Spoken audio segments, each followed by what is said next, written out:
بسم اللہ الرحمن الرحیم۔ اللہ پاک کے نام سے شروع کرتا ہوں جو بڑا مہربان نہایت رحم کرنے والا ہے۔ تمام ناظرین کو روحیل وائس چینل میں دل کی گہرائیوں سے خوش آمدید اور محبتوں بھرا السلام علیکم۔ قصص الانبیاء، حضرت صالح علیہ السلام۔ قدیم جزیرۃ العرب کے شمال مغربی علاقے میں واقع وادی القری اپنی ہریالی و شادابی میں بے مثال ہے۔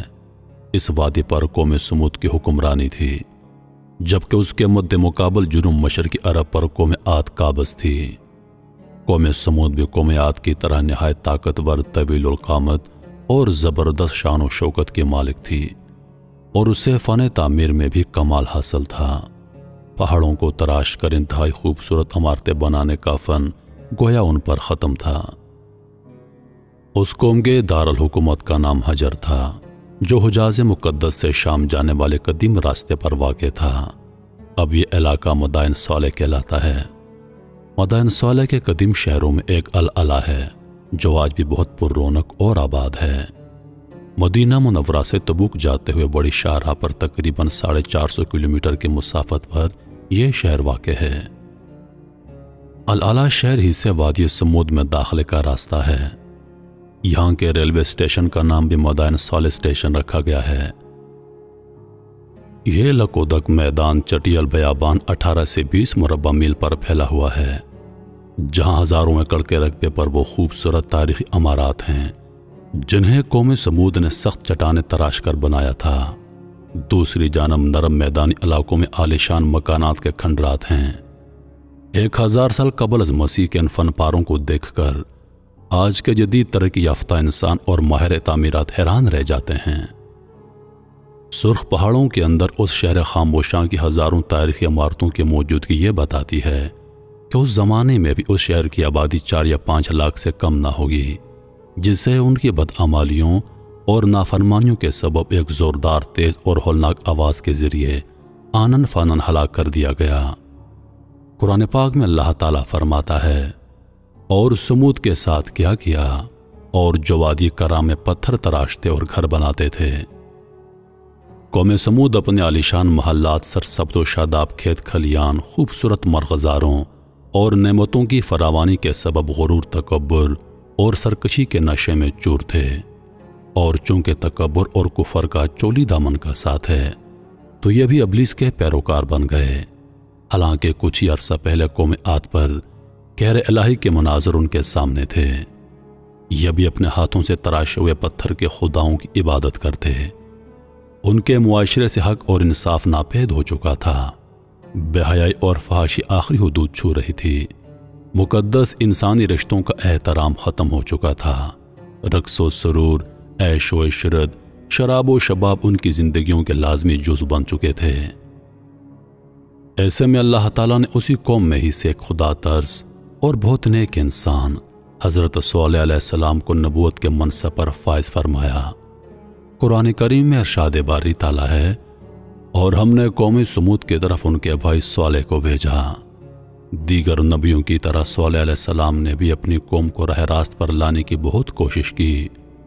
وہ دن رات انہیں سمجھاتے رہے کہ اے میری قوم، تم اللہ کی عبادت کرو، اس کے سوا کوئی تمہارا معبود نہیں۔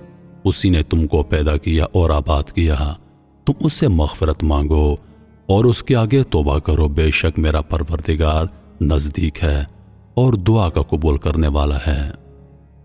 اس پر قوم ان کے خلاف ہو گئی اور یوں گویا ہوئی۔ انہوں نے کہا، اے صالح، اس سے پہلے ہم تم سے کئی طرح کی امیدیں رکھتے تھے، اب وہ منقطع ہو گئیں۔ کیا تم ہم کو ان چیزوں سے روکتے ہو جن کو ہمارے بزرگ پوچھتے چلے آئے ہیں، اور جس بات کی طرف تم ہم کو بلاتے ہو اس میں ہمیں قوی شبہ ہے۔ حضرت صالح علیہ السلام کی مسلسل وعظ و نصیحت اور ان کے نتیجے میں غریب لوگوں کا ایمان لانا قوم سمود کے سرداروں کے لیے تشویش کا باعث تھا۔ دراصل غرور، تکبر کے دلدل میں دھنسے یہ لوگ اس بات کا تصور بھی نہیں کر سکتے تھے کہ کوئی عام آدمی اس طرح محفلوں اور چوک چوراہوں پر کھڑا ہو کر ان کے آبا و اجداد کے خداؤں کی نفی کرے اور صرف ایک اندیکھے رب کی عبادت کی بات کرے۔ चुनांचे इस मसले का हल तलाश करने के लिए सब सरदार सर जोड़कर बैठे और मुत्तफ़िका तौर पर एक नतीजे पर पहुंचे। उन्होंने हज़रत स्वालेह अलैहिस्सलाम को बुलाया और कहा, ऐ स्वालेह, अगर तुम अल्लाह के सच्चे पैगंबर हो तो हमको कोई ऐसा मौजज़ा दिखा दो जिसे देखने के बाद हम तुम पर ईमान ले आएं। स्वालेह अलैहिस्सलाम ने फरमाया, ऐ मेरी कौम के लोगों, तुम क्या मौजज़ा देखना चाहते हो? वो बोले, हम चाहते हैं कि जो सामने चट्टान है उसमें से एक ऐसी ऊँटनी बरामद करो जो गाबन हो, बच्चा दे, हम सब के लिए दूध मुहैया करे और उसमें फ़लाँ फ़लाँ खूबियाँ हों। स्वालेह अलैहिस्सलाम ने उनसे फरमाया, अगर मैं तुम्हारी शर्त पूरी कर दूं तो क्या तुम ईमान ले आओगे? उन लोगों ने जवाब दिया, हाँ, हम तुम्हारे रब पर ईमान ले आएंगे। स्वालेह अलैहिस्सलाम ने अल्लाह के हुजूर गिड़गिड़ा कर दुआ फरमाई और अपनी कौम की फरमाइश पूरी करने की इल्तिजा की। अल्लाह ताला ने अपने नबी की दुआ कबूल फरमाई। देखते ही देखते चट्टान शक हो गई और उसमें से एक तवील और कामत खूबसूरत ऊँटनी बरामद हुई जिसमें वो सब खूबियाँ थीं जिनकी कौम समूद ने फरमाइश की थी। यह मंजर देखकर कौम समूद लाजवाब हो गई। इस मौके पर कौम के सरदारों में से एक जंदा बिन अमर बिन महलात बिन लबीद अपने चंद साथियों के साथ ईमान ले आया, लेकिन अक्सरियत अपनी हट धर्म पर कायम रही और उसे जादू का कमाल जाहिर करती रही। इस मौके पर स्वालेह अलैहिस्सलाम ने अपनी कौम से फरमाया, ऐ मेरी कौम, ये अल्लाह की भेजी हुई ऊँटनी है जो तुम्हारे लिए एक मौजज़ा है। अब तुम में से अल्लाह की ज़मीन में खाती हुई छोड़ दो और उसे किसी तरह की तकलीफ मत देना, वरना अल्लाह का अज़ाब तुम्हें फौरी पकड़ लेगा। ऊँटनी और उसका बच्चा सारा दिन नखलिस्तान में चरते रहते। सब कबीले वाले पेट भरकर ऊँटनी का दूध पीते, लेकिन वो कम ना होता।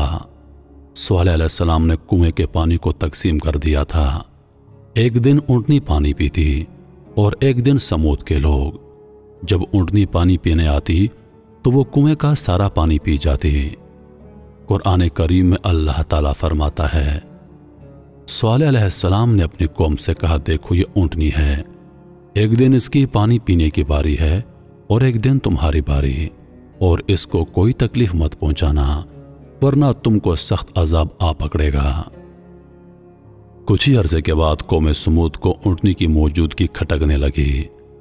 उनको अपने हरे भरे नखलिस्तानों में आज़ादी से घूमती फिरती ऊँटनी एक आंख ना भाती, और जब वो ये देखते कि अपनी बारी आने पर ऊँटनी एक ही सांस में पूरे कुएं का पानी पी जाती है तो हैरान होकर उसे जादू से तशबीह देते। आखिर शैतान के उकसाने पर उन लोगों ने ऊँटनी से जान छुड़वाने की तदाबीर सोचनी शुरू कर दी, और उसका एक ही हल था कि उसको हलाक कर दिया जाए। मगर कैसे? कौम समूद के सरदार यह काम खुद अपने हाथों अंजाम देने को तैयार न थे।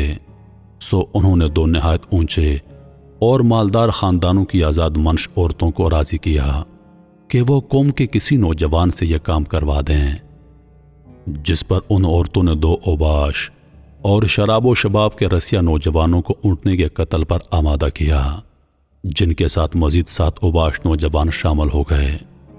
कुरान पाक की सूरह नमल में अल्लाह ताला ने हज़रत स्वालेह अलैहिस्सलाम का वाक़या बयान करते हुए फरमाया, शहर में 9 अफराद की एक जमात थी जो मुल्क में फसाद मचाते थे और इस्लाह नहीं करते थे।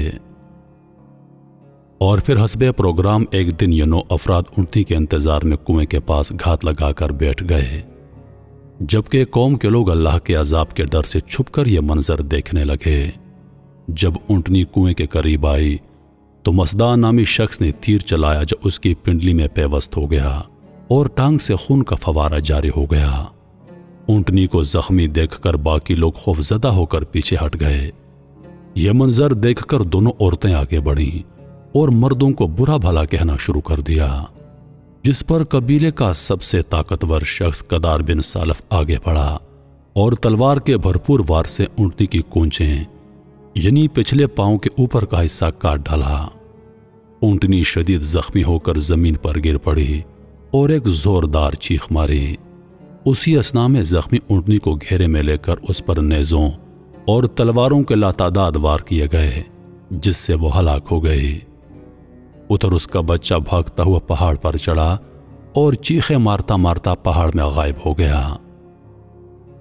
ऊंटनी के कत्ल के बाद जब लोगों ने देखा कि कोई भी अजाब नाजल ना हुआ तो मारे खुशी के दीवाने हो गए और जश्न मनाते चीख चीख कर सॉलेह अलैहिस्सलाम को चैलेंज करने लगे, तुम जिस अजाब से डराते हो उसे ला कर दिखा दो। कुरान पाक में इरशाद बारी ताला है। आखिर उन्होंने ऊंटनी की कूंचें काट डाली और अपने परवरदिगार के हुक्म से सरकशी की और कहने लगे, सॉलेह जिस चीज से तुम हमको डराते थे, अगर तुम अल्लाह के पैगंबर हो तो उसे हम पर लेकर दिखा दो।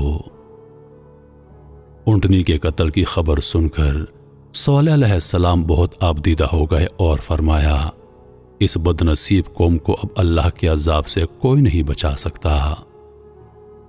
उधर समूद के लोगों की जुर्रत में मजीद इजाफा हो गया। उनके दिल से डर और खौफ निकल चुका था। चुनांचे उन्होंने उसी रात सॉलेह अलैहिस्सलाम को भी कत्ल करने का प्रोग्राम बना लिया ताकि ऊंटनी के साथ उनका भी किस्सा खत्म हो जाए। वो 9 अफराद एक पहाड़ की घाटी में छुप कर बैठ गए ताकि जब सॉलेह अलैहिस्सलाम वहां से गुजरें तो उन्हें कत्ल कर दें। मगर कायनात का मालिक अल्लाह कौम समूद के हर मकरो फरेब और शैतान की चालबाजियों से खूब वाकिफ था। चुनांचे पहाड़ से उन पर पत्थर बरसाए गए जिनसे वो सब हलाक हो गए। दूसरे दिन जब लोगों का वहां से गुजर हुआ तो देखा कि 9 के 9 अफराद पत्थरों के नीचे मरे पड़े थे। सॉलेह अलैहिस्सलाम को ऊंटनी के कत्ल का बड़ा गम था और अब तमाम हुज्जत मुकम्मल हो चुकी थी। अल्लाह ताला के वादे के मुताबिक उन पर अजाब आना था। लिहाजा सॉलेह अलैहिस्सलाम ने अपनी कौम को मुतला फरमाया, अब तुम्हारे पास ऐशो इशरत के सिर्फ 3 दिन बचे हैं, उसके बाद एक सख्त अजाब तुम पर नाजल होगा। अल्लाह ताला फरमाता है कि जब उन्होंने कूंचें काट डाली तो सॉलेह अलैहिस्सलाम ने कहा, अपने घरों में 3 दिन मजीद फायदा उठा लो, यह वादा झूठा नहीं। सॉलेह अलैहिस्सलाम की बात सुनकर वो लोग हंसी मजाक और तंज करने लगे, ये 3 दिन हम कैसे गुजारेंगे। सॉलेह अलैहिस्सलाम ने फरमाया, पहले दिन तुम्हारे चेहरे जर्द हो जाएंगे, दूसरे दिन तुम्हारे रंग सुर्ख हो जाएंगे और तीसरे दिन तुम्हारे चेहरों पर नहुसत पूरी तरह आया होगी, यानी वो स्याह पड़ जाएंगे, और चौथे दिन तुम पर अल्लाह का अजाब नाज़िल हो जाएगा। और फिर जब 3 दिन ऐसा हुआ तो वो लोग खौफज़दा हो गए और इंतजार करने लगे कि अब किस किस्म का अजाब नाज़िल होने वाला है। अभी चौथे दिन का सूरज तुलू हुआ ही था कि आसमान से एक बहुत तेज चीख की आवाज चिंगाड़ की सूरत बुलंद हुई, जिसने उनके कानों के पर्दे फाड़ दिए, दिल दहला दिए। चीख की आवाज के साथ ही उनकी रूहें जिस्मों का साथ छोड़ने लगीं और वो अपनी अपनी जगहों पर औंधे पड़े, सिसक सिसक कर खत्म होने लगे। कुछ ही देर में लाखों अफराद पर मुश्तमिल नहायत ताकतवर कौम जानवरों के खाए हुए भूसे की तरह ढेर हो चुकी थी और कुफ्र शिर्क में मुब्तला, गुरूर तकब्बुर में डूबे लोगों का शानदार और बारोनक शहर खामोशा में तब्दील हो चुका था। अल्लाह ताला कुरान पाक में इरशाद फरमाता है, और जिन लोगों ने जुल्म किया था उनको चिंगाड़ की सूरत में अजाब ने आ पकड़ा तो वो अपने घरों में औंधे पड़े रह गए, गोया कभी उनमें बसे ही ना थे। सुन रखो समूद ने अपने परवरदिगार से कुफर किया और सुन रखो समूद पर फुटकार है। अल्लाह ताला ने उस अजाब से हज़रत सॉलेह अलैहिस्सलाम और उन पर ईमान लाने वालों को महफूज रखा। चुनांचे अल्लाह ताला इरशाद फरमाता है, जब हमारा हुक्म आ गया तो हमने सॉलेह को और जो लोग उन पर ईमान लाए थे उनको अपनी मेहरबानी से बचा लिया और उस दिन की रुसवाई से महफूज रखा। बेशक तुम्हारा परवरदिगार ताकतवर और जबरदस्त है। 9 हिजरी में रसूलुल्लाह सल्लल्लाहु अलैहि वसल्लम तबूक जाते हुए जब वादी समूद से गुजरे तो आप सल्लल्लाहु अलैहि वसल्लम ने उस वीरान और उजड़ी जगह को देखकर सहाबा से फरमाया, यहाँ से जल्दी जल्दी गुजर चलो और अगर पानी की ज़रूरत हो तो सिर्फ उसी कुएं का पानी इस्तेमाल करो जिससे सॉलेह अलैहिस्सलाम की ऊँटनी पानी पिया करती थी। बाद सहाबा ने दूसरे कुओं से पानी लेकर आटा गूंद लिया था। आपने वो सारा फेंकवा दिया। उसके बाद में आप सल्लल्लाहु अलैहि वसल्लम तौबा करते रहे। फिर नबी करीम सल्लल्लाहु अलैहि वसल्लम ने सहाबा कराम को मना करते हुए फरमाया, कौम समूद जो अजाब से हलाक हो चुकी है उनके घरों और बस्तियों में मत जाओ, और फरमाया मुझे खौफ है कि कहीं तुमको भी वही अजाब ना पहुंच जाए जो उनको पहुंचा था, लिहाजा उनके पास मत जाया करो। हजरत सौलेह अलैहिस्सलाम का इंतकाल 280 बरस की उम्र में हुआ। कौम समूद की हलाकत के बाद आप अलैहिस्सलाम अहले ईमान के साथ शाम तशरीफ ले गए और फिर फ़लस्तीन में कुछ अरसा क़याम के बाद मक्का मुकर्रमा आ गए और वहीं पर इंतकाल हुआ। एक राय यह भी है कि सौलेह अलैहिस्सलाम कौम पर अजाब आने के बाद अमान सलासा से 200 किलोमीटर दूर नासक के मुकाम पर आबाद हो गए, जहां पर उनका इंतकाल हुआ। नासक में उनसे मनसूब एक मज़ार भी है, जहां ज़ायरीन कसीर तादाद में फातह खानी करने आते हैं।